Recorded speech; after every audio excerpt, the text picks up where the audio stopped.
India, it's me Ramesh Prasai from Nepal. मुझे गर्व है कि मैं एक गोरखा हूँ। पिछले वीडियो में जब मैंने इंग्लिश में पिछला वीडियो जारी किया था तो उसके कमेंट में कुछ हिंदुस्तानी दोस्तों ने कहा था कि रमेश जी ने हमारे देश की, इंडिया की बेइज्जती कर दी है। नहीं करना चाहता, कोई भी नेपाली इंडिया की बेइज्जती नहीं करना चाहता। हम तो सबका सम्मान करते हैं, लेकिन आप लोगों के वो इंटेलेक्चुअल टेररिस्ट, वो बौद्धिक आतंकवादी अर्नब गोस्वामी और उसके फेलो पत्रकारों ने मेरी मातृभूमि की इतनी बेइज्जती कर दी कि मुझे उन्हें उन्हीं के लहजे में जवाब देना पड़ा। वैसे भी हम आपकी तरह गांधी के देशवासी तो है नहीं जो एक गाल पे थप्पड़ मारे तो दूसरा गाल आगे कर दे। हम तो भक्ति थापा के देशवासी हैं जी। हमारे यहाँ तो जब माँ बहन का अपमान होता है, जो कोई माँ बहन की बेइज्जती पे उतर आता है तो उसका जवाब खुकरी से दिया जाता है। तो इस मिट्टी का बेटा होने के नाते मेरा भी ये फर्ज था कि मैं अर्नब गोस्वामी जैसे बौद्धिक आतंकवादियों की उस बेइज्जती का, जो उन्होंने मेरी मातृभूमि का अपमान किया, उनका उन्हीं के लहजे में जवाब देता। आज मैं इंडो नेपाल रिलेशन सुधारने के लिए, इंडिया और नेपाल के बीच में जो पब्लिक लेवल रिलेशन है उसको सुधारने के लिए, जी न्यूज और आज तक के गद्दारों की तरह बिगाड़ने के लिए नहीं, नफरत फैलाने के लिए नहीं, Indo Nepal public level relation को सुधारने के लिए और कॉमन नेपाली लोग, नेपाल के आम लोग जो सोच रहे हैं वो इंडिया के आम लोगों तक पहुंचाने के लिए मैं आज कुछ बातें रख रहा हूं। आप लोगों से आशा करता हूं कि आप लोग इसे शेयर करेंगे और इस पे रिएक्ट करेंगे। सम्पूर्ण राष्ट्रभक्त नेपालीहरूसँग म यो आग्रह गर्न चाहन्छु कि यो भिडियोलाई राष्ट्रियताको पक्षमा सक्दो शेयर गर्नुहोला।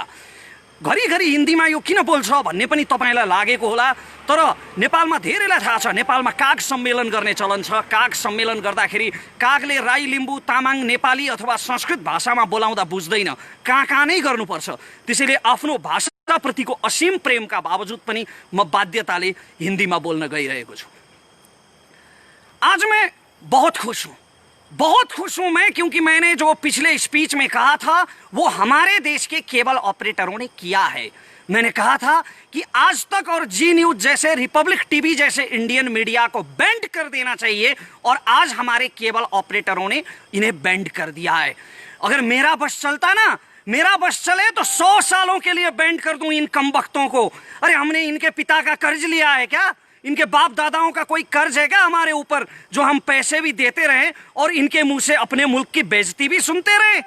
इस पित पत्रकारिता के जवाब में नेपाल सरकार ने नहीं, नेपाल के केबल ऑपरेटरों ने, गलतफहमी मत रखिए, नेपाल के आम केबल ऑपरेटर्स ने इंडियन मीडिया को बैंड किया है, और ये इन्होंने बहुत सही किया है। ये बैंड रहना चाहिए। मैं इंडियन मीडिया के इशू पर, अभी जो मूल प्रसंग है मेरा आज, केपी ओली, हमारे प्रधानमंत्री के बारे में जो प्रोपोगंडा इन्होंने किया है, ये केवल केपी ओली का प्रश्न नहीं है। किसी भी नेता का, शेर बहादुर देववा, उपेंद्र यादव, मिनेंद्र रिजाल, राजेंद्र महतो, मेरे देश के किसी भी नेता का निंदा करने का हक किसी कमबख्त को इसलिए नहीं मिल सकता कि उसका मुल्क मेरे मुल्क से थोड़ा बड़ा है। इसलिए कोई मेरे देश के किसी भी नेता की निंदा नहीं कर सकता। और इस निंदा के जवाब में जो इंडियन चैनल्स पर नेपाल में बैंड लगा है, वो काम बिल्कुल सही किया गया है। मैं उस प्रसंग पर बाद में आऊंगा। पहले मैं कुछ हवा जो मचा रखा है इंडियन मीडिया ने, कुछ bloody propaganda, anti Nepal campaign जो चला रखा है, उसके कुछ प्रश्नों का जवाब देना उचित समझता हूं। आप लोग कहते हैं, आपकी मीडिया कहती है, इंडिया की आवाम नहीं, इंडिया की मीडिया कहती है कि नेपाली चाइना के साथ हो गए, नेपाली चाइना के डायरेक्शन पे काम कर रहे हैं, चाइना के डायरेक्शन पे ये काला पानी का विवाद उठा रहे हैं।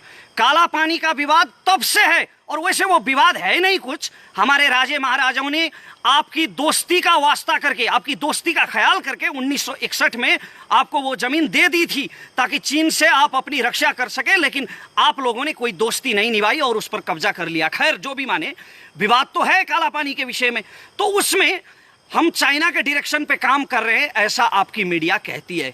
अगर हम चाइना के डायरेक्शन पे काम कर रहे होते ना मित्रों, तो इतिहास का एक प्रसंग मैं आपको सुनाता हूं। जब नेपाल में मातृका प्रसाद कोइराला प्रधानमंत्री की सरकार थी, तब हमने उत्तर की हमारी जो चीन की सीमा है ना, उस चीन की सीमा में 18 जगहों पर हमने भारतीय सेना के पोस्ट रखने की इजाजत दे दी थी।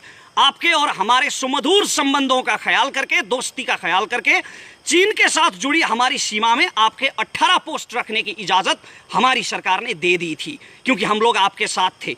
और अगर हम अब इस वक्त चीन के साथ होते ना, तो चीन तो आपको दबाने में लगा हुआ है।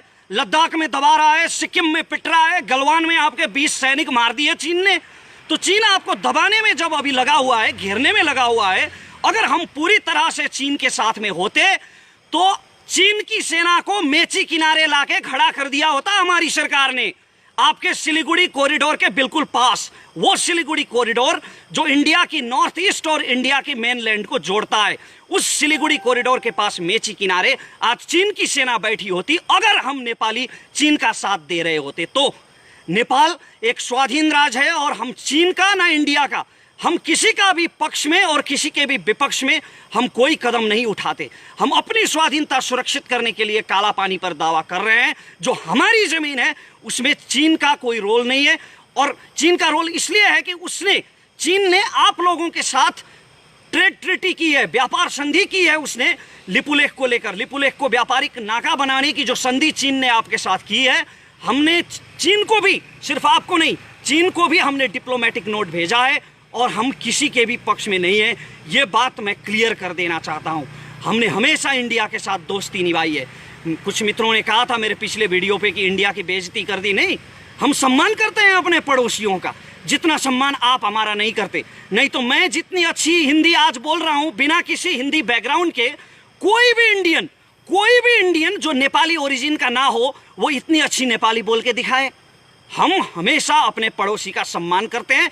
चाइना के साथ आपका जो प्रॉब्लम चल रहा है वो आपका प्रॉब्लम है।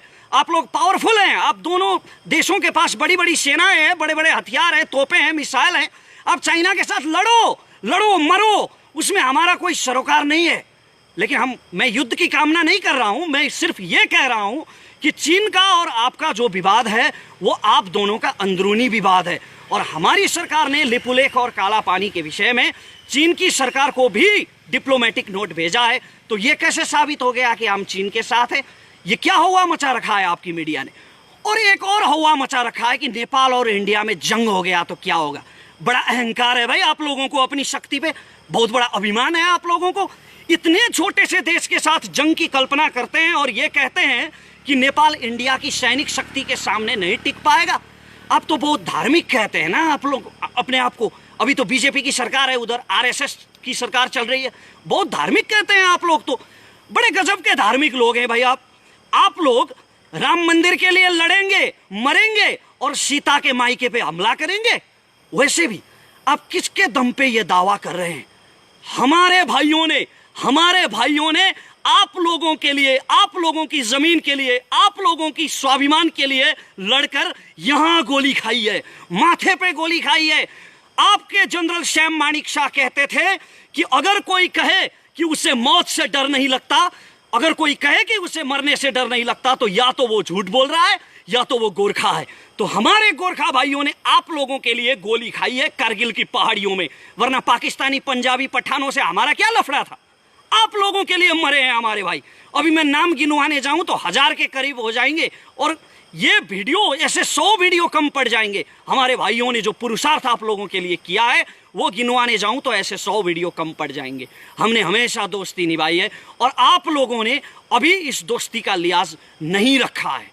और आप लोग नेपाल से युद्ध की बात करते हैं। आप लोगों को शर्म आनी चाहिए, लज्जा होनी चाहिए नेपाल से युद्ध की बात करते हुए। हमने हमेशा आपके साथ दोस्ती निभाई है।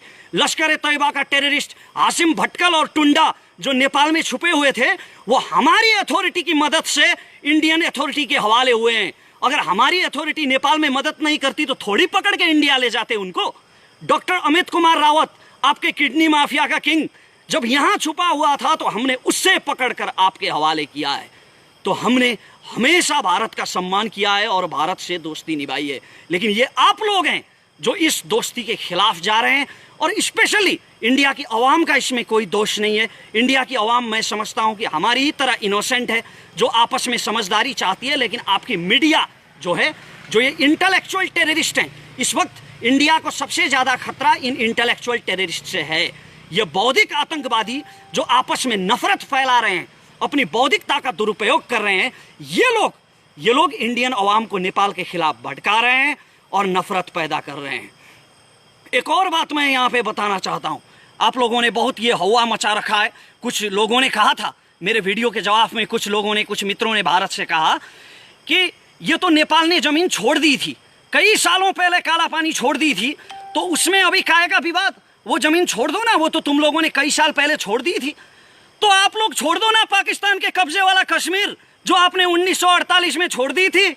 आपके प्रधानमंत्री नेहरू ने तो युद्ध विराम कर दी थी, सीजफायर लाइन वहां पे खींच दी थी, तो वो अभी पाकिस्तान के पास है। तो आप लोग क्यों दावा कर रहे हो उस कश्मीर पे? छोड़ दो ना। बुरा लगा ना? मेरे ये कहने से बुरा लगा ना? ऐसा ही बुरा लगता है, ऐसा ही, ठीक ऐसा ही बुरा लगता है जब कोई अपने देश की स्वाधीनता के बारे में ऐसा कहता है। जमीन 1 इंच भी क्यों ना हो, अपनी जमीन अपने को प्यारी होती है। और आप लोगों की तरफ से, भारत की तरफ से एक मीडिया पर्सन ने यह भी कहा था, मैंने एक मीडिया आर्टिकल सुना था जहां वो सज्जन ये कह रहे थे कि अभी काला पानी हमारे पास है, नेपाल के पास नहीं है। तो आपके बाप दादाओं का जहां तक राज था, आपके बाप दादाओं ने जहां तक अपनी सीमा फैलाई थी, क्या वहां तक मांगोगे आप लोग? इस हिसाब से तो नेपाल सतलज तक था पश्चिम में, और पूरब में टिस्टा तक था। हाँ, सही कहा। मांगने को तो हम वहां तक भी मांग सकते हैं, दावा हम वहां तक भी कर सकते हैं। ये मैं कोई अर्नब गोस्वामी की तरह हवा में नहीं चिल्ला रहा हूं, पागलपन के दौरे नहीं पड़ रहे हैं मुझे, हिस्टोरिकल फैक्ट की बात करता हूं। 1950 में जब नेपाल भारत मैत्री संधि हुई थी, तो उस मैत्री संधि में यह कहा गया था कि सुगौली संधि खारिज हो चुकी है और ब्रिटिश सरकार से हुई सारे समझौते खारिज हो चुके हैं। तो इस हिसाब से अगर सुगौली संधि खारिज हो गई तो टिस्टा से सतलज तक की जमीन तो हमारी हुई ना। अगर आप लोग सुगौली संधि मानते हैं तो सुगौली संधि के नक्शे में लिखा है, उसके डिस्क्रिप्शन में लिखा है कि काली नदी का ओरिजिन जो है वो लिम्पियाधुरा है। वो ब्रिटिश के नक्शों में लिखा है, कई नक्शों में लिखा है। और इतना भी दूर जाने की जरूरत नहीं है, अभी तो बीजेपी की सरकार है ना वहां। आरएसएस के कार्यकर्ता तो बस स्कंद पुराण उठा के देख लें। स्कंद पुराण के मानस खंड के 9वें, 10वें और 11वें श्लोक में महाकाली नदी का वर्णन किया गया है, और उसमें यह लिखा गया है कि लिपुलेख पर्वत से पश्चिम का भाग जो है लिम्पियाधुरा, वो काली नदी का ओरिजिन है। तो या तो आप लोग सुगौली संधि को मानेंगे और लिपुलेख, या तो आप लोग सुगौली संधि को मानेंगे और लिम्पियाधुरा काली नदी का ओरिजिन होगा, या तो आप सुगौली संधि को नहीं मानेंगे। अगर खारिज मानेंगे तो फिर टिस्टा से सतलज तक हमारा है। और अब मैं मूल प्रसंग पर आता हूं, जो हमारे प्रधानमंत्री के बारे में अभी प्रोपोगंडा चला रखा है आपकी मीडिया ने। अरे कौन कमबख्त गया भाई बालुआटार? जी न्यूज का कौन सा कमबख्त पत्रकार गया बालुआटार और उसने सुन लिया वो कन्वर्सेशन जो प्रधानमंत्री और चीन के राजदूत हो यांकी के बीच में हुआ था? किसने सुना वो कन्वर्सेशन और किसने रिकॉर्ड किया? किस बेस पर ले आए ये पीत पत्रकार ये कन्वर्सेशन? अरे बेशर्मो, कुछ तो शर्म करो। किसी देश के प्रधानमंत्री के बारे में बात कर रहे हो तुम लोग, और प्रधानमंत्री जो बुजुर्ग हैं, अभी अभी किडनी ट्रांसप्लांट हुआ है उनका, फिर भी दम उनमें इतना है कि एक छोटे से देश में बैठ के दिल्ली हिला रहे हैं। तो प्रधानमंत्री के बारे में ऐसे निराधार बात, ऐसे निराधार प्रोपोगंडा किस बेस पर फैलाए गए? किस कमबख्त ने वहां पे सुना और किसने रिकॉर्ड किया? ये कुछ नहीं, बस जी न्यूज ने कहा और हो गया। तो ऐसे जो इंडियन मीडिया ने ये प्रोपोगंडा फैला रखा है, इन्होंने जो ये फेक न्यूज फैला रखे हैं, इसमें इंडियन मीडिया का ही नहीं, इंडियन गवर्नमेंट का भी दोष है। अरे लॉ एंड ऑर्डर नाम की कोई चीज है कि नहीं आप लोगों के यहाँ? आप लोग तो बहुत बड़ी बड़ी बातें करते हैं कि भारत दुनिया का सबसे बड़ा लोकतंत्र है। तो लोकतंत्र में लीगलिटी नाम की भी कोई चीज होती है, लोकतंत्र में कानून नाम की भी कोई चीज होती है। और अगर भारत सरकार सच में नेपाल से दोस्ती बढ़ाना चाहता है, सच में नेपाल से बिगड़े हुए संबंधों को सुमधुर करना चाहता है, तो भारत सरकार को यह चाहिए कि जी न्यूज को तुरंत ब्लैकलिस्टेड करें। जी न्यूज और इससे जुड़े जितने भी मीडिया हैं, उनके ऊपर भारत सरकार को कानूनी कार्रवाई करनी चाहिए। अगर यह किया गया तो एक उदाहरण होगा, और नेपाल के लोगों के मन में जो भारत के प्रति जो अविश्वास खटक रहा है, वो अविश्वास कुछ हद तक उसका समाधान निकल पाएगा। तो ये भारत सरकार को करना चाहिए, और इंडिया की आवाम, इंडिया की जनता जो नेपाल और भारत का संबंध सुमधुर हो, सुदृढ़ हो, ऐसा चाहती है, उन्हें भी ऐसे चैनलों का बहिष्कार करना चाहिए। ये इंडियन मीडिया है ना, जो ये पूरे साउथ एशिया के लिए कैंसर बन चुका है, ये ब्लडी प्रोपोगंडा यूनिट बन चुका है। इनको कोई सच नहीं चाहिए, सच का व्यापार करते हैं ये। और इससे केवल नेपाल ही पीड़ित नहीं है, सिर्फ हम ही पीड़ित नहीं हुए हैं इससे आपका भारत भी उतना ही पीड़ित हुआ है। ये लोग कोरोना के बढ़ते संक्रमण और क्वारंटाइन में पीड़ित भारतीयों की बात नहीं करेंगे। ये लोग एक पेपर में जो खाना खा रहे होते हैं, अखबार के कागज में खाना खा रहे होते हैं, जो उन पीड़ितों के बारे में बात नहीं करती है, उन गरीबों के मजदूरों के बारे में बात नहीं करती है। हिंदू मुस्लिम की बात करेंगे, तबलीगी जमात की बात करेंगे, कम्युनल हार्मनी को बिगाड़ने के लिए और उसका व्यापार करने के लिए। ये मैं फैक्ट के आधार पे कह रहा हूं, ऐसे ही नहीं कह रहा हूं। कोबरा पोस्ट ने, वो चाइनीज नहीं है कोई कोबरा पोस्ट, वो इंडियन मीडिया है, उसने एक रिसर्च किया था आज से 2 साल पहले, जहां पर आज तक जी न्यूज और ऐसे बहुत सारे इंडियन मीडिया के मैनेजर्स और उनके सोर्सेस से मिलकर उन्होंने ये कंफर्म किया था, उनके रिकॉर्डेड बयान थे कि वो लोग पैसे के लिए किसी के भी बारे में घटिया समाचार छाप सकते हैं, किसी के भी बारे में प्रोपोगंडा फैला सकते हैं चंद रुपयों के लिए। ये कोबरा पोस्ट का रिपोर्ट है। और हाल ही में आप ही की एक इंडियन मीडिया ने रिसर्च किया है, जिसमें यह पाया गया है कि बड़े बड़े इंडियन मीडिया और न्यूज चैनल्स के मोर देन 90%, 90% से ज्यादा उनकी खबरें जो होती है वो हिंदू मुसलमान के बेस पर होती है, वो राम मंदिर के बेस पर होती है, ऐसे ही विवादों के बेस पर होती है, विकास के मुद्दों की वो बात नहीं करते। खैर, ये भारत का अंदरूनी मामला है, लेकिन नेपाल भारत का ये जो संबंध अभी इतना ज्यादा नफरत फैला है, इस नफरत के चलते इंडियन मीडिया को बैंड करने का ये डिसीजन ये बहुत सही लिया गया है। और अंत में मैं ये कहना चाहता हूं कि हमारा जो संबंध है, ये रोटी बेटी का रिश्ता, रोटी बेटी का रिश्ता जो आप कहते हैं ना, आप लोग जो बड़ा भाई छोटा भाई कहते हैं, वैसे मैं बड़ा भाई मानता नहीं हूं इंडिया को, क्योंकि इंडिया से पहले हमारे देश की उत्पत्ति हुई है। और ये भी मैं फैक्ट के बेस पर कहता हूं। चाणक्य को आप लोग बहुत मानते हैं ना, कौटिल्य को, तो कौटिल्य ने अपने अर्थशास्त्र में लिखा है, जब मौर्य साम्राज्य नहीं बना था, जब चंद्रगुप्त मौर्य ने आपका वो अखंड भारत नहीं बनाया था, वो बनने से पहले कौटिल्य ने अपने अर्थशास्त्र में नेपाल देश का वर्णन किया है। तो इसका मतलब ये होता है कि अखंड भारत से पहले नेपाल का जन्म हुआ है। इसलिए मैं बड़ा भाई मानता नहीं इंडिया को, वैसे भी भाई तो हैं हम। तो ये भाईचारा नहीं हो सकता। आप किसी के प्रति इतना नफरत फैलाएंगे तो ये भाईचारा नहीं हो सकता। हमारा संबंध बहुत पुराना है, इतना पुराना जब मानव सभ्यता का ठीक से उदय भी नहीं हुआ था। हिमालय के हमारे किराती जाके हस्तिनापुर में लड़े हैं महाभारत की लड़ाई में, और राम जानकी का विवाह संगम, वो मुझे दोहराने की जरूरत नहीं है। तो इतिहास से वर्तमान तक हमारा एक सांस्कृतिक संबंध भी है, हमारा व्यापारिक संबंध भी है, हमारा बायलैटरल रिलेशन भी है। दोनों तरफ के लोग, अरे आपके देश से तो कई लोग तो यहाँ भिक्षाटन के लिए भी आते हैं। आपके देश में तो वैसे मैंने सुना है धंधा भी चलता है, ये धंधा भी चलता है कि किसी के पैर काट दो, किसी के हाथ काट दो और उसे भीख मांगने के लिए सड़क पे छोड़ दो। ये मैंने आप ही के मीडिया से सुना है। तो वैसे लोग, हाथ पैर कटे हुए लोग सैकड़ों की संख्या में यहाँ आके भिक्षाटन भी करते हैं। तो दोनों तरफ के लोग एक दूसरे के साथ काम करते हैं। और प्रधानमंत्री के साथ, प्रधानमंत्री के विषय को लेकर, प्रधानमंत्री के व्यक्तित्व को लेकर ये जो प्रोपोगंडा फैलाया गया है, इसके बारे में मैं ये कहना चाहता हूं कि ये प्रोपोगंडा अंतर्राष्ट्रीय रूप से भी इसने भारत की बेइज्जती की है। इसे पत्रकारिता के इतिहास में, विश्व पत्रकारिता के इतिहास में इसे काले अक्षरों से लिखा जाना चाहिए। वो आपका देश है, वो आपका देश है जहां सैकड़ों गर्लफ्रेंड्स बदलने वाले चरित्रहीन व्यक्ति को सुपरस्टार का तमगा दिया जाता है। लेकिन हमारे यहाँ कभी नेपाल घूमने आइए आप लोग, नेपाल में कोई भी लीगल रेड लाइट एरिया नहीं है। हम महिलाओं का बहुत ज्यादा सम्मान करते हैं और हमारा नेपाली समाज काफी चरित्रवान है। तो ऐसे प्रोपोगंडा पर यकीन मत कीजिए। और मैं इंडियन पब्लिक से ये निवेदन करता हूं कि ऐसे चैनलों का आप लोग बहिष्कार करें। हमारा जो बायलैटरल रिलेशनशिप है, पब्लिक लेवल रिलेशनशिप है, ये हमेशा चलता रहे। इंडिया और नेपाल दोनों देशों की प्रगति हो, यही मैं अंत में कामना करता हूं। और ये नफरत की दीवार जो ये इंटेलेक्चुअल टेररिस्ट फैलाने की कोशिश कर रहे हैं, आपके और हमारे दिल में जो जहर भरने की कोशिश कर रहे हैं, इस जहर से बचें, मैं ये सबसे प्रार्थना करता हूं।